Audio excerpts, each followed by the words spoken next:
What's good, Internet? My name is Attack Slug, and welcome to my WrestleMania predictions video for WrestleMania 35, the grandest stage of them all, the showcase of the Immortals. We have 15 matches currently announced as of Thursday morning, so let's get to these 15 matches here on this predictions video. Number 1, being your kickoff show, has 3 matches.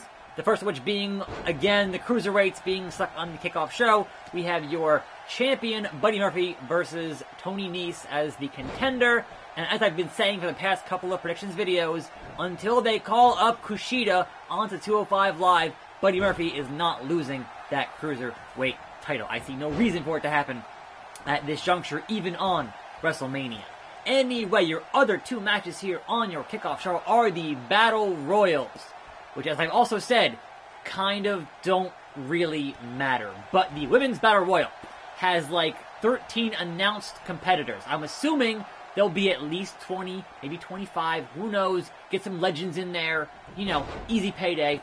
But someone who is not announced, who I think will most likely win, considering I have no idea what they are doing with her, is Lacey Evans, who continues to come out and be a lady and interrupt these things, but why not have her in there? Why not have her win? Because do something with her besides walking out and then walking away. Seriously. So that is my pick for the Women's Battle Royal.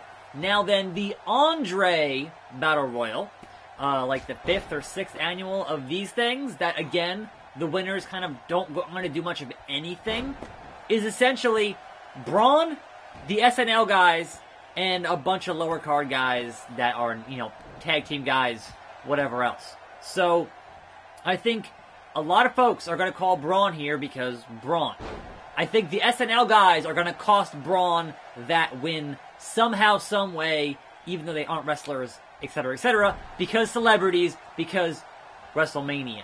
But of the rest of the field in that match, I think the one who's getting the best push, the best promise, the best, the one that company seems the most high on and could win this match would be Mustafa Ali. I'm sorry, Ali.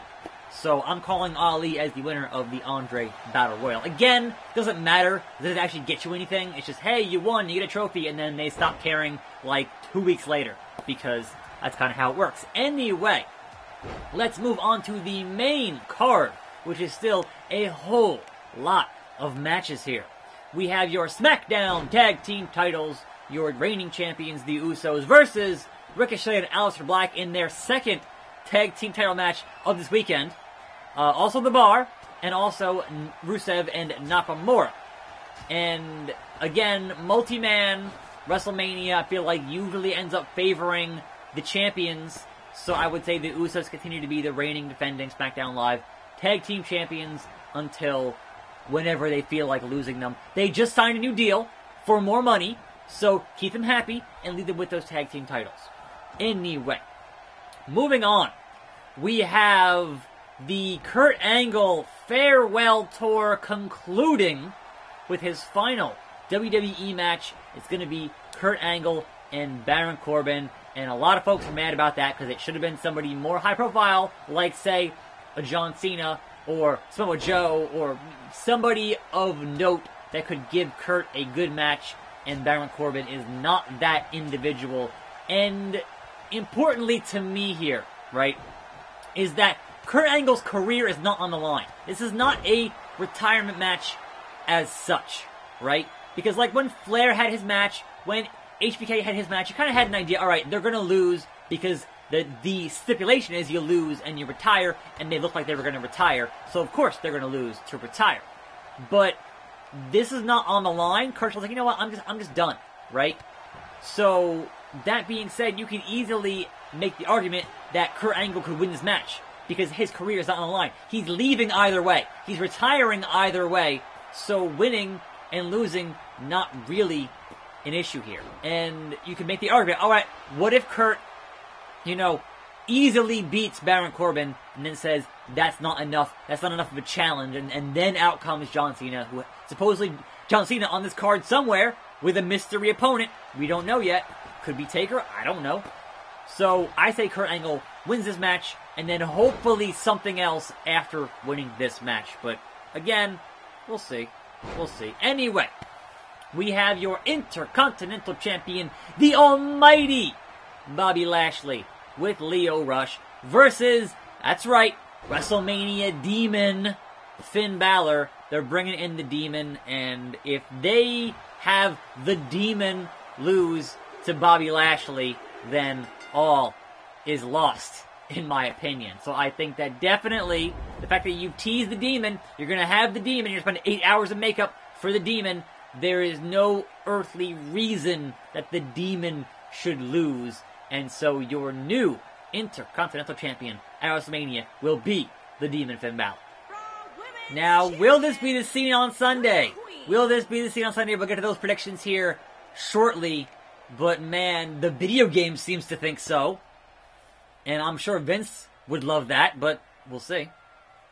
Next up, we have this match. The U.S. title match that might not happen because Rey Mysterio might have a messed up ankle going into Mania and might not make WrestleMania because he hurt it fighting Baron Corbin on Raw this past Monday. So will we see your U.S. champion, Samoa Joe, defending against Rey Mysterio? That's still up in the air. We could end up with a U.S. Open Challenge for all I know. Like, you have some options there. You have some guys who aren't in matches, Kevin Owens, who aren't on the card. So it will be very curious to see how that match ends up playing out, if it plays out on this Sunday. And I think if it does, Joe retains that title. But if it ends up being somebody else challenging, then that's up in the air. But if we have Joe Mysterio, I think Joe retains that title. Perhaps Dominic at ringside could be a thing to happen at WrestleMania. Perhaps Dominic gets involved. You never know with that stuff. So, moving on from that, we have the phenomenal AJ Styles, the house that AJ Styles built, being SmackDown Live versus the Viper, the Legend Killer, Randy Orton. And this match being built literally on 2 promos. It is one of the matches I'm most invested in on this show. And here's the thing though. On SmackDown this week, they did the phenomenal forearm countered into the RKO.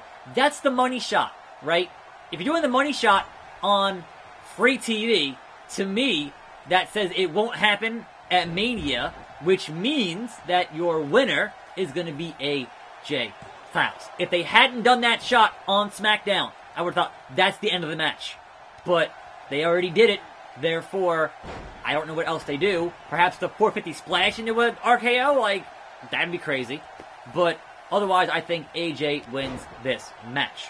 Anyway, we have your first time ever women's tag team titles defended at WrestleMania in a fatal 4-way. It is your champions, the Boss and Hug Connection, versus the Divas of Doom, Beth Phoenix returning, and Natalya, versus the Iconics, versus Nia Jax and Tamina. And again, in these multi-person matches, defenses at WrestleMania, I still see the champions retaining those belts, because honestly, I want to see the champions fight the Sky Pirates on NXT, and that is kind of my hope there. So that's that.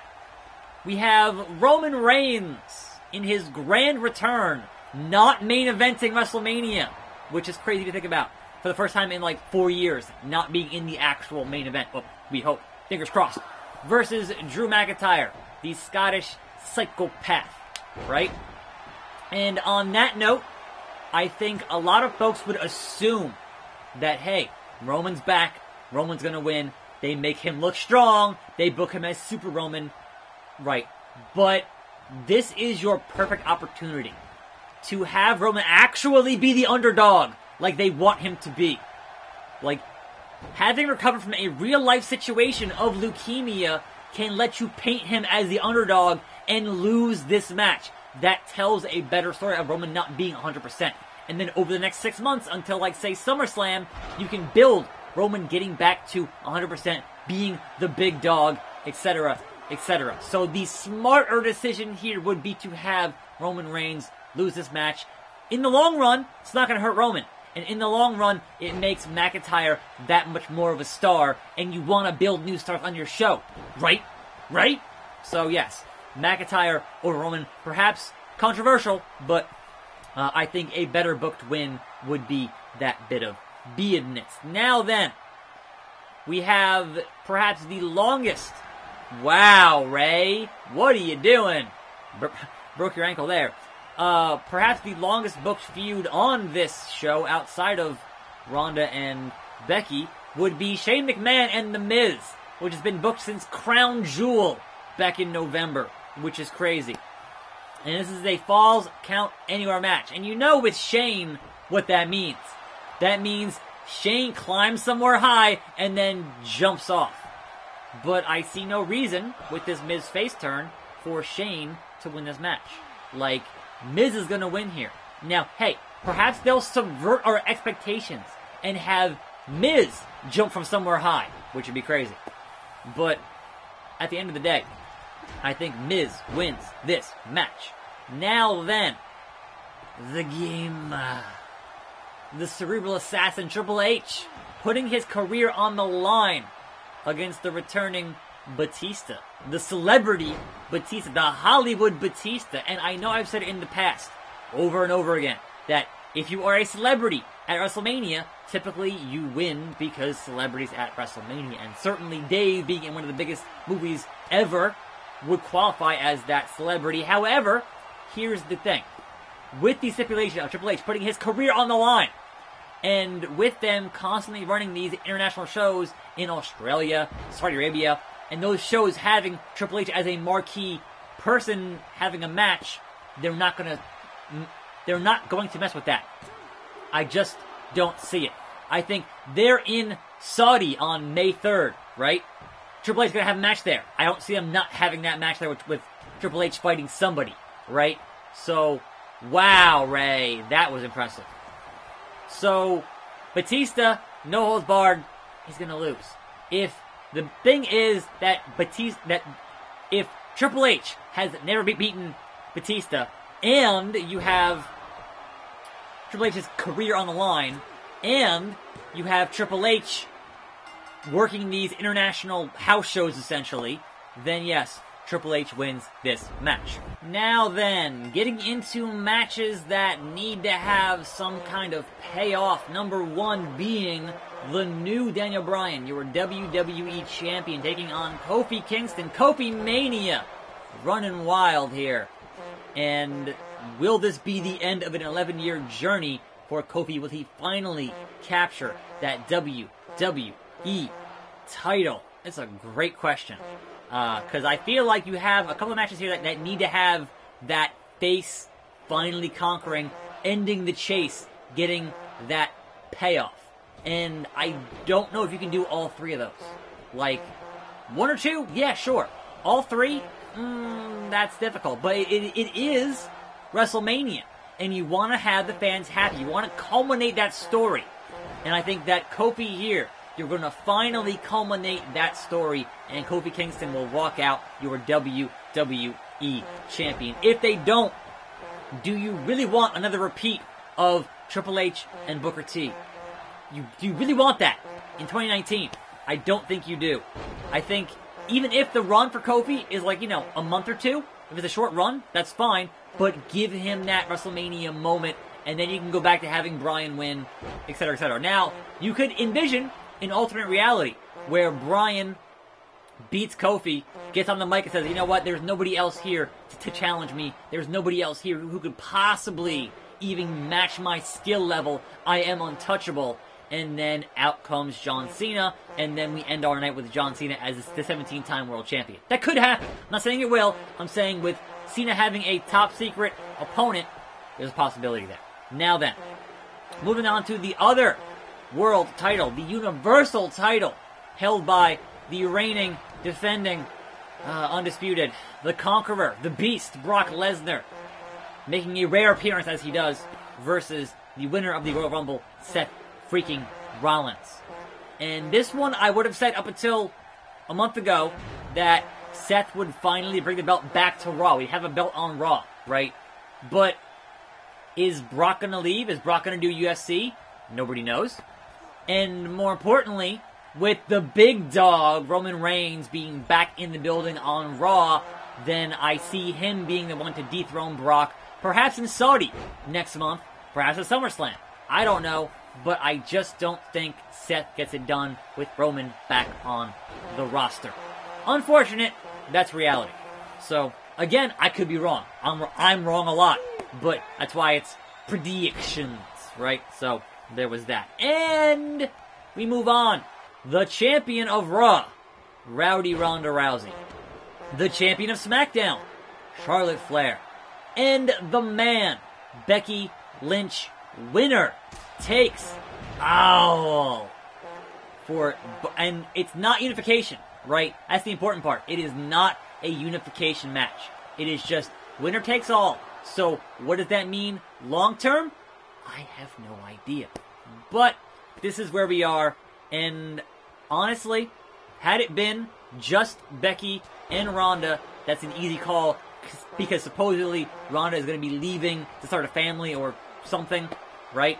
And you would have said, alright, Becky takes it, Becky's your new top star, right? But I'm not sure if they actually want Becky on Raw or not. I think that's a bigger question.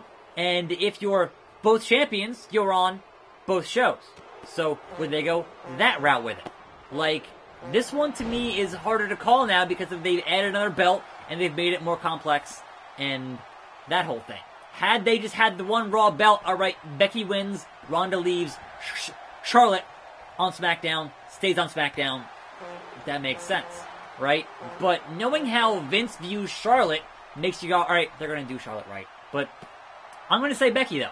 I'm going to continue my prediction of Becky Lynch. If you don't have her win this match, then what was the past 6 months for? What was all the twists and turns and convoluted nonsense to get to this point, which should have been an easy match of Becky and Ronda? And Becky kind of upended their whole plan. Because the plan originally from last year was Ronda and Charlotte meeting up at WrestleMania. And Becky threw a giant thing into that, and Kofi taps out here to the S-Lock. I mean, alright, sure. But I still think Kofi gonna win that match. Anyway, yes, I think that at the end of the night, in the main event, sending the fans home happy, you put that belt on Becky Lynch and figure out what to do later after that. Anyway, it's going to be a long, long Sunday. Like a full-time job, 8 hours of work going in for a long WrestleMania. This was a long predictions video. My apologies. If you were here until the very end, let me know who you think's going to win in the comments below. I'm Attack Slug. Thanks for watching.